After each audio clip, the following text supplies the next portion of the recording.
Coming up, what player will step up as the Nets MVP this season, and which team developments could shock fans? I'll answer that after this.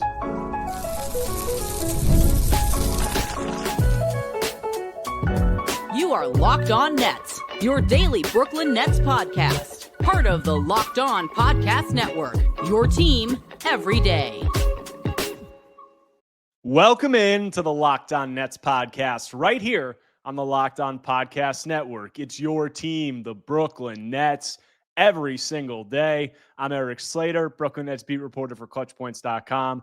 Thank you for making me your first listen of the day. This show is 100% free on all those great platforms. And on today's show, I'm going to be giving my predictions for net superlatives for the coming season. I'll offer my takes on the team's MVP and most improved player, along with biggest surprises, disappointments, and a record prediction. Joining the pod now, we got Lucas Kaplan from Nets Daily, a frequent flyer here on the show. And we are here today, Lucas, giving our Nets superlative predictions for the coming season. Obviously, a lot of new faces coming in. We got 5 draft picks. We got multiple trades, pretty much just a new look roster almost entirely. So we're going to start with the big one, go down. We're going MVP right off the bat. And as you guessed, you are getting first crack, your MVP, Nets MVP for the 2025-26 campaign. Well, you could go two ways. You could go, who's the MVP in terms of on-court impact, but you could also go, who's the MVP in terms of making me excited to watch this 25-win team at best. You could also go, you can go a third one. You go, who's the tank MVP? Who throws this team off the most and generates the most bad juju? But we're going to try to stay positive and practical here. Okay. So maybe that'll be a bonus at the end. But yeah. That'll be a bonus at the end. They did just cut Tank Commander Keon, although he was great for the vibes. I don't want to disrespect Keon in that way. Good vibes but guy. Great vibes guy. Big fisherman, apparently. I'll miss him. But I will go with the MVP. I just think it's going to be Cam Thomas in terms of wow. I was not expecting that. Wow. All right, give me the case. The case is that he can't, as frustrated as he probably is with the way this whole situation is played out, he's not going to throw the season he's not going to throw a contract year away. Mm-hmm. When he knows there are more teams with cap space next year. Like, if he is actively diminishing his on-court value, he's not going to get paid, or it at least hurts his chances of getting paid, right? And he is the only one on this team that can go get a bucket. That's a valuable skill. We saw him win Brooklyn games last year, or at least drag them to the fourth quarter of close games. The last 2 games he played before his hamstring injury. And yeah, he's going to take 30 shots and this and that. I mean, other prospective teams in free agency want to see him pass the ball, want to see him play defense. So I'm not saying he's going to be all NBA, but I think there will be games in which it's just like, CT's clearly the most valuable, the best net on the court right now. And so that's why I think if we're just doing on-court impact, I think he'll be team MVP. If there's a game, they're in a close game, you're not worried about the tank, you really want to win, the ball's going to be in his hands. And I almost went Dayron, like lower minutes, high impact. Mm-hmm. Maybe Nick has a bounce back year. Maybe Michael Porter Jr. just shoots 40% from 3 on a bunch of threes and blah, blah, blah. But I ultimately went with Cam Thomas. I think I'm not going to disrespect him so much to not consider him as just one of the best players on the team. No, Cam Thomas would have been my pick. Like, he was going to be my pick, aside from the fact that I don't think he's going to be on the team for all that long. That's what kind of threw it off. He could finish the season with the team. To me, I think it's more likely than not that he's traded at some point during the year. Because of that, I wasn't going to pick him. But yes, assuming if he was on the team for the full year, I would say he's the MVP and agree with you just because of what you said about this team has absolutely no shot creation, like whatsoever. None. And if you remove Cam Thomas from the equation, they really have no shot creation. And offensively, it could look really ugly. And the other guy, the next guy who's probably going to have to step up in that regard would be Michael Porter Jr. And that's why he's my pick for MVP. Oh, I'm just if we're going under the assumption that there's a little bit of trouble in paradise with Cam Thomas, it makes sense for both sides to probably seek a trade and get him to a situation where a team would perceivably have some incentive to play him. Then that will, make more sense. And I feel like in that case, the next guy up is Michael Porter Jr. Before we get into Michael Porter Jr., I just want to ask you about Cam Thomas. This is a contract for year for him. The objective should be for him to have an impact so that he gets paid. But I'm curious, what is your expectation for what's best for Cam Thomas in terms of getting paid? I think you and I both agree. I'm curious what you think he thinks is best, because I think that Cam Thomas, historically, what he would think is best for him getting paid is him going out and averaging 25 points a game. And I'm not so sure. My take on it has been, if he comes out and he averages the same, around the same scoring totals that he has been on like decent efficiency, but the defense is still a train wreck, the playmaking is like subpar, is that really going to do that much to juice his market? And if so, if not, do you think he'll reevaluate and maybe kind of change his approach a little bit? Maybe, but players at the end of the day, to some extent, are who they are. Like Cam Thomas has this skill set, whether I'm sure whether he likes it or we like it or whatever, like he just has to be to some extent who he is. And I'm not saying that means being an unwilling passer or not trying or not committing max effort on every defensive possession, but I think he is like a little bit less control over what his impact looks like than maybe that question implies. I'm not saying what you think, but what that question implies. Like, he's a tough shot maker. He's going to have to make tough shots no matter what he's doing on the floor. That's like where his main value is going to come from. He's going to have to handle and pick and roll and at least make, the regimented reads, maybe hopefully one day get to like a more proactive ball handling type of guy where he's manipulating defenses into the shots he wants. I think like even last year, right? You could see some of those games, Cleveland, Chicago, where he's passing earlier in possessions or he's not taking shots we know that we've seen him take a million times to maybe string out the drop defender and then hit the roller. That part of it, is he just going to say, screw it, I'm taking this floater, I'm taking this step back, I'm not waiting for Nick Claxton to roll down the lane? Maybe, but in the grand scheme of things, I don't think that'll change his league-wide perception too much. I think for him, it'll just be, I'm playing the best basketball I can. And, whether that is me taking 25 shots per 100 possessions and 4 potential assists, or whether it's 22 shots and 6 potential assists, like, I don't think it's going to be a huge difference, if that makes sense. Yeah, and I agree with you. And for me, the defensive end of the floor has been more so what, that question is like more geared towards the defensive end than the passing. There still is much more room for him to be a more willing passer.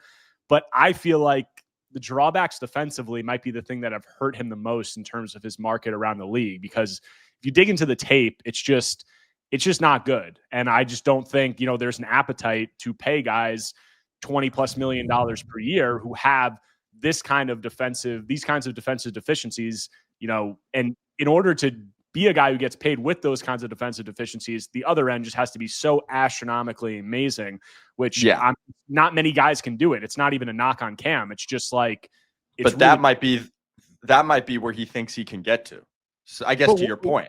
Yeah, but the defense, like, I guess closing this out, we're going long on Cam, but it is interesting to talk about him. The defensive end of the floor, do you think, like, I don't think it goes without question that he can be more engaged, I think, if he puts his focus to it, but his overall defensive impact, do you think that he could be like a wash defensively if he put his mind to it, or do you think that there's limitations where he just can't do it? I think it's a big season for him to go from 10th percentile to 30th, to 35th. And then, okay, he can get to be a wash. Ultimately, a couple years, probably not, just because there's like no matchup versatility. I just don't see a world where, he's guarding up and like, guarding anyone that's like a real threat. Like, sure, if an NBA offense is still playing kind of just a tall-ish shooter that you can just stick in the corner, like Caleb Houston on the Magic. Like, yeah, he can guard Caleb Houston, even though he's 6'9" and just kind of shoots threes. Sure, you can put Cam on him. But in terms of like, oh, well, we can put him here and play this guy, or we can put him here, or he's going to get through screens. He might be a fine point of attack defender. I just don't see those options, and I think that's what would have to happen for him to get to a wash. So ultimately, if I'm having to predict if he'll ever be a 50th percentile defender, probably not. Yeah, and 50th might even be high. It might be the real question. Might be like not 40th. At the complete bottom of the league like he was last year. But we'll see. It's interesting. We were going long on Cam. I'm going to get into MPJ, and I went with MPJ almost just kind of as default because I think the offensive end of the floor is obviously where that's going to have glaring deficiencies. Like, I agree with you. Like, Day'Ron Sharpe, I think, could have a great year, but I just don't think in his role. Like, I even contemplated Nick Claxton. I just think with what the Nets deficiencies are, I'm not sure those guys can be the most valuable players just because you're going to need people who can elevate the team offensively because, I mean, at the end of the day, the game is about putting the ball in the basket, to quote our old friend Kevin Durant. But Michael Porter Jr., it's like kind of weird because I feel like I could almost go with him for MVP. I could almost go with him for biggest disappointment because, he's going to be asked to do so many things that he hasn't done. I mean, like if you look at the numbers of what he did in Denver, there was not a lot of pick and roll ball handling. There was not a lot of isolation possessions. Like all of that was limited. He was primarily in a spot up role.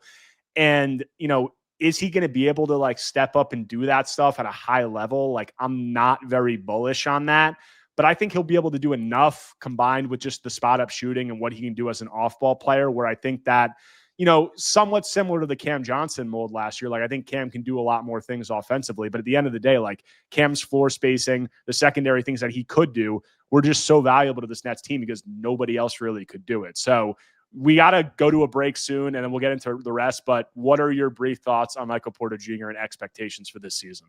Yeah, the reason I didn't pick him is just because I think you'll see those limitations that he has pop up in that role. And like, there will be games where he has like, if he's approaching the level of offensive creation Cam Johnson did last year, he'll go like 4 of 13 with 5 turnovers. I just think you'll get those sorts of games. And it's not that he's not a good offensive player, but I trust Cam Thomas to have fewer of those games, I guess. And like not working with the assumption that he gets traded.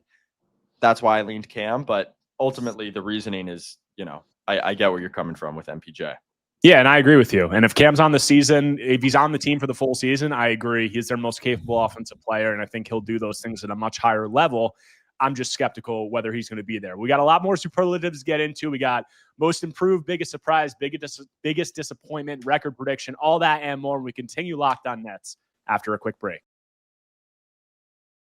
But before that, want to tell you about our friends over at 5 Hour Energy. Caffeine just got a flavor upgrade. 5 Hour Energy shots deliver tasty caffeine in 17 bold flavors. Each 2-ounce shot packs the caffeine of a premium 12-ounce cup of coffee, plus B vitamins and nutrients with 0 sugar and 0 crashes. Guys, what I love most about these is how portable they are. Big taste, tiny shot. You can take it anywhere and get the boost that you need when you need it. The flavors are delicious. They go down smooth. It reminds you of having just an easy drink in the morning that gives you that energy you need to carry through the day. The favorite flavor, the blueberry 5 Hour Energy shot, just delicious. It's refreshing and gives you that quick lift before a busy day. Guys, enough with boring, flavorless caffeine. It's time to give your caffeine a flavor upgrade with 5 Hour Energy shots. Get you the favorites you love or be bold and try something new in-store and online at www.5hourenergy.com or Amazon today. Coming back from the break on today's Locked On Nets episode, talking with Nets Daily's Lucas Kaplan, giving our predictions for our Nets season superlatives for the 2025-26 campaign. We went through MVP. Next, we're going to go to most improved player. And I think that there's quite a few candidates for this, and I'm interested to hear. So, Lucas, who do you got? This one was probably the toughest for me. I wrote down a couple notes. I will say, and I want this honestly to be true, I am going to go with Noah Clowney. Okay. I had Noah Clowney as well. So we're aligned on our pick there. But give the case. I think I can predict your case for why and why you don't think it's going to happen. But Yeah, I'm not exactly shooting this one with confidence. I think I pump faked a little bit. But it starts with health. Like there was enough right before he got hurt in the ankle, and I know it was low minutes or a very few, a small sample size at the end of his rookie season. And we also kind of had this with Jalen Wilson, where in his first year, he was like, oh, like, wow, look at these rebounding numbers. And then in the second year with a full sample size, it didn't translate at all. And it was like, damn, this guy just, I don't think is athletic enough to really bear out those numbers. And so that's obviously somewhat of the worry with Noah Clowney, is that those like 3 weeks in April, were not indicative of his NBA future. But he is long with these movement skills. He seems to be getting stronger. I'm sure he is, over his first 3 years in the league from 18 to 21. I got stronger and I wasn't on an NBA weightlifting program. How much stronger do you get? We have marginally numbers marginally stronger? Marginally. Are you a weightlifter? You get in the gym and get after it with some weights or no? If I am, I'm certainly not doing a good job looking at me. I'm more of a yoga guy. I'm more of a stretcher. You're a finesse guy? Okay, I got you. I'm more of a finesse guy. I have the D-cell Sean down. Marks would like you. Sean Marks might draft you. Yeah. I have the D-cell. I can't put a shoulder in anybody though. But hopefully Noah's doing a better job in the weight room then. But yeah, go on. I would hope. Every Nets fan should hope. I just think that there will be. You do see an understanding of the game in moments. All of his limitations to me, not all, but a vast majority of them seem just physically unable to impose his will. That's what we keep talking about. When he's finishing around the rim, goes up soft, he can't really move people. But I also saw moments and flashes, and maybe I read too much into this, of an understanding of how to zone up two guys on the weak side, when to rotate to the rim, if he gets run off the line, at least where he's looking to pass the ball, even if he's getting stripped. So I think when you have a baseline, I don't want to be condescending, but a baseline competency of what to do on the floor, and then you mix it with some physical growth, some health, sustained 3-point shooting, the volume's there. We see flashes and just long stretches where he is in the high 30s. I could see a most improved player where he's not creating for himself and scoring 15 points every night, but you throw him out there as a seventh guy and you're like, okay, these were 20 solid minutes. And if he does that consistently, okay, making some plays, 20 solid minutes, that's enough to get me back on the train. And that's enough to, I think, maybe win MIP. I think enough to get me back on the train is a great way to put this, because when you're looking for a most improved player, a lot of the time, for the Nets, you're looking for a returning player, looking for a guy who had a down year, and you're looking for a guy who has potential for growth, obviously. And I think Noah checks all those boxes. And for me, I think I would just echo a lot of what you just said. I think defensively, there is potential there. I think he could tap into things we saw his rookie year that he didn't necessarily last year. And I think a lot of that might have to do with health. I think that'll be a big part of it. I'm a believer in the 3-point shot. I think that he can maintain, being respectable and maybe even get to a high level there. The thing that obviously gives pause is offensively, the self-creation, the ability to play through contact. But we've seen brief flashes of it. And I think that he is a fluid mover. And I think that, as you said, he's also a smart kid. So all of that, I think he'll be better defensively. I think the 3-point shooting is real. And then I think he'll be able to do enough of that other stuff where he might not be a long-term piece, but he might be able to pull people back in enough to where we're okay, he has a really good shot to be a long-term piece. So that's what I would say. Yeah, and at the end of the day, I watched a lot of his G League tape in his rookie season, and we can comfortably say, we can get into the tape and nitpick that and this and oh, he's not strong enough, and they're all valid, and I've done it a lot. But just view from 20,000 feet, he had one really good year, one really encouraging year when you combine what he did in Long Island with what he did at the end in Brooklyn. From where he was at that summer league and the leaps he made from October in Long Island to February, that was a really good rookie year. Just a really positive step in the right direction. He started out pretty decently, got hurt, got hurt. And then in between all those injuries, like wasn't great. And that's where the negativity is coming from. One good year, one meh year. And you can kind of maybe, if you want, pin that on injuries. So if we just kind of de-intellectualize this and say, oh, well, he can't do this, blah, blah, blah. He's only 21. And I could totally see him having another like positive step this year. So that's why I went with Noah. I think that's fair to say. Next one we got before a break is biggest surprise. And this doesn't have to be a player. This could be a development with the team. This could be a specific aspect of a player, anything. What's your biggest surprise of the upcoming season? Well, wait, you go first because I did Noah for both of us. Okay. I would say my biggest surprise is I think that Kobe Buffkin can come in, and I think that maybe he can flash at least some things to where he gets a contract extension with the Nets. And I'm basing this off of a lot of what I saw in college from him. It's been tough to evaluate him over the last 2 seasons because he just hasn't played that much. I did watch some of his summer league stuff, but he's just a guy in college. Like, I remember liking him coming out of the draft. I remember, seeing his ability to get downhill, a guy who, despite his, slight frame, finished at a really high level in college. I think he was like over 70% at the rim. And, if you believe in the shot and you believe that can get back to a respectable level, you could tell yourself a story where he could at least be like a contributing player. He also obviously has familiarity with Juwan Howard.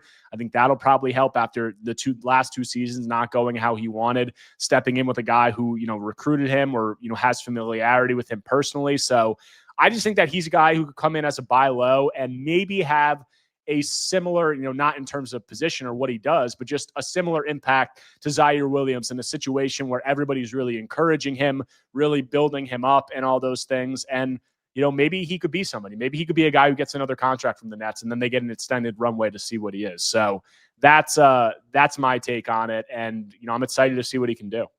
Yeah, I don't mind that at all. I know people with the Hawks didn't love like his brief G League tape and this and that, but it is fair to say he hasn't really been able to get off the ground with all these injuries. That would not be surprising. He's on a standard contract. I would say that my biggest surprise would be that we kind of go through what we did last year and like they're a little too good at the start. Nets, a lot of fans aren't going to like this one. They got PTSD from the start. I know. Why do you think so? Because I think they're going to get off to a really bad start, personally. So they might, and I think that the front office and maybe the powers that be will be more proactive in making sure that it doesn't happen again. But just in terms of the quality of the team and like what the front office has to do, you have at the very least to start the season, how they're going to play. You have this very defined baseline, this structure, a lot of returning players, a lot of new faces. But like, I trust Terrence Mann and MPJ to come in, fully like understand and buy into what Jordy wants from them. Haywood Highsmith, like if these guys hit the court, they're going to know what to do and they're going to play hard. I think they're going to like relish the opportunity for new role, minutes. And I just think that baseline level of this is what we're doing. We're playing hard. We're shooting threes. Like we're trying to push and play defense. Nick Claxton will have it maybe for the first 15, 20 games. Dayron, he's always going to bring it. That'll just play against like a team like the Hawks or the Magic who are like figuring it out and building at the start of the season. There's a couple, again, really bad teams in the East. Charlotte's going to be playing quite a few rookies. The Wizards are still playing all these young guys. And I just think like it's enough to be pretty competitive, right? And they were very lucky at the start of last year in clutch games. And I don't think that will repeat. But and I don't think this will happen, if the front office kind of just let it rock for 20 games, I do think you would see a scenario in which like, oh, damn, like we might be winning too many games for the tank. And I think the way they've been talked about this offseason, oh, they drafted 5 rookies. Oh, they're really going to stink. Blah, blah, blah. I don't know. I could see it. That's all. And I think it'd surprise a lot of people. All right, we'll expand on that, and I'll give my thoughts when we get to record prediction. But we still have to talk about our biggest disappointment predictions. So we'll have all that when we close out Locked On Nets after a quick break. But before that, want to tell you about our friends over at Monarch Money. Guys, most people can't name all their financial accounts or even what they're worth, whether it's 401ks, properties, or investments. And when you don't have the full picture, you can end up leaving money on the table. That's why there's Monarch Money. It's an all-in-one personal finance tool that brings your entire financial life together in one clean, easy-to-use interface on your laptop or your phone. Guys, Monarch is built for people with busy lives. If you've ever put off organizing your finances, Monarch is for you. Monarch does the heavy lifting for you. You can link all your accounts in minutes, see clear data visuals, get smart categorization of your spending, and finally feel in control of your money without ever touching a spreadsheet. Guys, you ever think you were saving a certain amount and then realize you're coming up well short? Monarch can identify why. It helps you notice an inefficient investment allocation and discover forgotten 401ks from past jobs. It can help you maximize investments, increase your savings rate, and easily review finances with your partner and or financial advisor. It can help you keep a clear view of your financial health week to week and long term. Guys, don't let financial opportunities slip through the cracks. Use code LOCKEDONNBA at monarchmoney.com in your browser for half off your first year. That's 50% off your first year at monarchmoney.com with code LOCKEDONNBA. Closing out today's Locked On Nets episode with Lucas Kaplan of Nets Daily, giving our preseason predictions for Nets superlatives. And next one we got is biggest disappointment. I think, again, doesn't have to be a player, can be a development with the team, anything. So I think your biggest surprise could be a biggest disappointment also for a lot of people. I'm assuming you got something else. So let me hear it. It could be a disappointing surprise. I think the biggest disappointment is, this should be obvious, just that the rookies aren't going to be good. Yeah. Like, and they might make it watchable and you might be intrigued. I don't know how long that's going to last when it's like game 65 and they're all playing, but like, they're not going to be positive impact players. And obviously that's okay for the long term, but they're just really going to struggle. Nolan Traore might shoot like 15% from three over a month, and you'll just be like, oh God, I hate a rebuild. And a rebuild sounds way better in the offseason than it does in March. But yeah, they're just not going to be very positively impactful. My biggest lock of the season is that we are going to get an extended stretch where there's just pandemonium amongst Nets Twitter about the fact that none of these guys can shoot. I think that is that is definitely going to happen. What we're going to have even if Yegor starts well, we're going to have a month where he comes back to earth. Nolan and Ben just look like abysmal shooters, and everybody's gonna be like, these were all of our fears realized after they took this draft class. And yeah, like what you said about them being the biggest disappointment, to me, it depends on how bad it is, because there's levels, obviously. Right. I don't expect any of them to be positive impact players, especially in this situation. So it's really just a matter of like how bad, but that's like what you expect of any rookies, especially when you drafted 4 guys whose biggest strengths were, being on ball guys at their prior stops. So I wouldn't expect it to look pretty. I think you're looking for like flashes and markers. But so like briefly, just like what are the things that it's tough to say for 5 different guys, but of the ball handlers, like what are the things, the check marks that you're looking for? Well, first of all, I also think part of it is like, there's also going to be pandemonium that like Drake and Ben are in Long Island for long stretches. That is going to be part of the disappointment. What I would be looking for is just that their A+ skills as ball handlers play in the NBA somewhat frequently in the first season. Yegor's whole thing is like court mapping and pick and roll dissection. You want to see him be like, oh, throw a couple passes, make a couple plays where you're like, oh, damn, like this is true. He can really map the court. Traore's whole thing, getting downhill speed ball handling. You want to see him dust a few decent defenders and pick and roll off the dribble. Like, oh, wow, he can really do this. And Ben, it's the combination of like physicality and craft and like a kind of this veteran savvy understanding of where to go. So as long as they display why they were regarded in the Nets scouting world as like having high first round grades, then you can sleep at night, but if Ben's whole thing, if Ben like shoots, slightly better from 3 than you expect, and he has a couple hot stretches, but you don't see the promise of like the ball handling that he, is supposed to bring, that would be more worrisome than if he like doesn't shoot super well, which we kind of already know to be a struggle. Yeah, my biggest disappointment is that I'm not sure that Dariq Whitehead is going to be able to get into this rotation and really flash anything to where he's like a keeper, and the Nets are going to face a decision on him soon. And for me, it's just like what you just talked about of like those strengths, like they've been playing at the NBA level. For Dariq, really in the G League and at the NBA, outside of the 3-point shooting, I haven't really seen anything. And a lot of that has to do with physical limitations. And the Nets, I talked about this on my last episode, made a bet when they drafted him that he'd be able to get to a certain place physically and bounce back from the things that he had gone through. And we just haven't really gotten the indicators yet that he's going to be able to do that. Could he still? Yes, I'm rooting for him. I hope that he can, but it's not looking like the likeliest outcome at this point. Yeah. Sometimes it just doesn't work out. He was obviously considered for this, but it's almost a career-long thing versus just the season thing. But yeah, I don't know. We'll see. He just has a lot of ground to make up to where you would be maybe encouraged by this upcoming season. All right, we're closing it out. Record prediction. Lucas, you kind of, gave a preview of this with your biggest surprise, but what do you have? Where do you think the Nets finish? We'll circle back at the end of the year and we'll look back on this, but what do you got?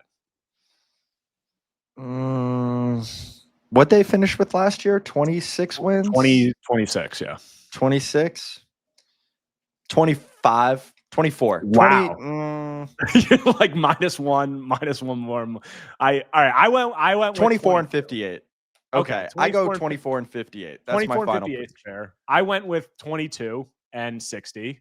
And I think that'll be good for probably like maybe the third worst record. Like, yeah, I'm not sure if they're going to get past Washington and Utah. I think they could definitely. Like, it would not surprise me if this team won 19 games. Like, that wouldn't shock me either. It would surprise me if they won like 24, 25. That would surprise me because I just think that there's if you couple the fact that they have, in my opinion, downgrades pretty much across the board. Like, I think CJ to MPJ is a downgrade. I think DFS to Terrence Mann is a downgrade. And then if you just look at getting rid of like Schroeder and even D'Lo, he didn't even play well, but just going from those guys to rookie ball handlers, when you have that and you have what should be a massive incentive to do the tank right this year, after last year. And I just had Tyler Metcalf from No Ceilings on the pod, and we talked about the strengths of, Darren Peterson, AJ DeBansta, and Cam Boozer. And he said he's higher on the top of this draft class than he was on last year's. I just think you need to give yourself a good shot. And I think that they'll try to. Could Jordy and some of these guys mess it up? And could people be, bitching about tryhards on Twitter? 100%. But I'd like to think that they're going to do it better than they did last year. That's a very convincing case with the downgrades and the rookie ball handlers. And they could just start playing the rookies a lot. And then I'm going to look like a fool and they win 17 games. So... But nothing is ever so easy in Nets world. Yeah, or they actually do, or they finish with the worst record, and then they fall to fifth. That's actually the Nets thing to do. The nothing ever falls easy with the Nets. That's what it is. I don't know if this is rooted in basketball for you. I think this is your Nets pessimism after covering or following this team for so many years. I just think you don't believe that good things can happen to the Nets. Maybe I'm being a little more optimistic than you. No, I mean, good things can happen to the Nets, but it's always the monkey's paw. They can't come with no strings attached, and it won't be in the way that you think. Like, I thought, we're going to be here for another hour if I start doing this. Yeah, we got like a minute left, so if you can briefly summarize it. I was covering the Liberty game last night, and the thought of the potential WNBA lockout next season and that being the last Liberty home game at Barclays for a year and a half, 2 whole Nets seasons, was like, I was like, oh man, should we go to the bar after this? That'll be a long time. But yeah, I don't know. We'll see. there's a lot on the line this season in terms of the draft positioning, because this next draft, at least at the top, is stacked. And then, like, I spoke with Tyler about it. He said there's a drop off bigger than there was last year, in his opinion. So we'll see how it all plays out. But that does it for our Nets superlative predictions. Lucas, appreciate you as always. And we got Media Day coming up. I'll see you at HSS. We got training camp. We'll have a lot more to talk about. So I'm Tuesday. sure that, I'm sure that you'll be on in the coming weeks. But appreciate you taking the time as always. That does it for today's episode of Locked On Nets. Hope you guys enjoyed the predictions with Lucas, giving our takes on all different kinds of things for the Nets roster. If you do not already, make sure to subscribe to Locked On Nets on YouTube and wherever you get your podcasts, whether Apple Podcasts or Spotify. If you can, take a second if you enjoyed this, smash that like button, leave a comment. Let me know what you think about our predictions. Anything you guys can do to engage is much appreciated. But we got less than a week till training camp, a lot more roster moves to come, a lot of speculation, a lot more things to talk about. So I have all that and more when I'm back tomorrow talking more Brooklyn Nets basketball.